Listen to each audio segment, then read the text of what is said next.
2021년 5월 11일 새벽 묵상입니다. 오늘 함께 나눌 하나님의 말씀은 출애굽기 15장 24절입니다. 백성이 모세에게 원망하여 이르되 우리가 무엇을 마실까 하매. 톨스토이 글 중 집 지은 사람의 잘못일까라는 글이 있습니다. 톨스토이의 아버지에게 아끼는 도자기가 있었는데 여동생이 그 도자기를 달라고 눈물까지 흘리는 것입니다. 아버지는 딸을 향해 내가 그렇게 좋아하니 그것을 가지렴이라고 했고 여동생은 도자기를 손에 얻었습니다. 오빠에게 보여주고 자랑도 하며 약을 올려주려고 오빠 방으로 뛰어가다 그만 문턱에 걸려 넘어지고 말았고 도자기는 떨어져서 산산조각으로 박살이 났습니다. 여동생은 조각난 도자기를 바라보면서 크게 소리내어 울었습니다. 우리 집을 지은 사람이 누구예요? 누가 우리 집을 이렇게 지어서 저를 넘어지게 했단 말이에요? 자신의 실수, 자신의 잘못을 탓하지 않고 좋은 집을 지은 건축자를 탓하고 원망하는 여동생을 기억하며 톨스토이는 이후에 건축자의 잘못일까라는 글을 썼다고 합니다. 오늘 본문은 마라의 쓴물 이야기입니다.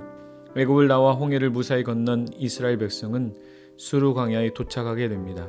그들은 마실 물을 찾아 사흘길을 걸었고 마침내 마라라는 곳에 도착하게 됐는데 그들이 발견한 물은 마실 수 없는 쓴물이었습니다. 발견한 물을 마실 수 없게 되자 결국 이스라엘 백성은 모세를 향해 참아왔던 원망을 쏟아내며 우리더러 무엇을 마시라는 말입니까? 라며 온갖 불평을 쏟아냈던 것입니다. 그러자 모세는 하나님께 부르짖었습니다.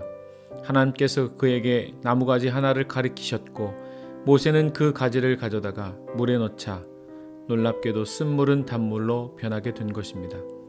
이스라엘 백성은 홍해 사건을 통해서 인생에서 다시는 경험하지 못할 하나님의 보신 큰 기적을 보았고 또한 경험했습니다. 그들은 홍해를 건넌 기쁨을 이기지 못하고 여호와를 찬송하며 소고를 치며 춤을 추었습니다.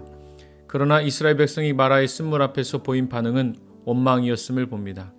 그들의 신앙이 이토록 병들기까지 걸린 시간은 고작 사흘이었습니다. 사흘을 걷다 발견한 마라의 쓴물로 인해 출애굽 사건을 통해서 경험했던 하나님의 베푸신 은혜를 까맣게 잊은 것입니다.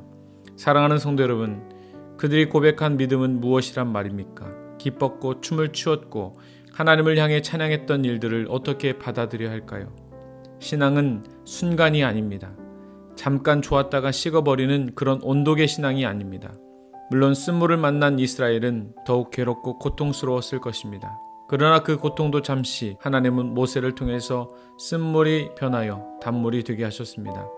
그러니 원망과 불평하는 삶을 살기보다 하나님을 주목하고 하나님을 의지하며 하나님의 뜻을 구하는 삶을 살아야 할 것입니다. 불평을 통해서는 아무 일도 감당할 수 없습니다.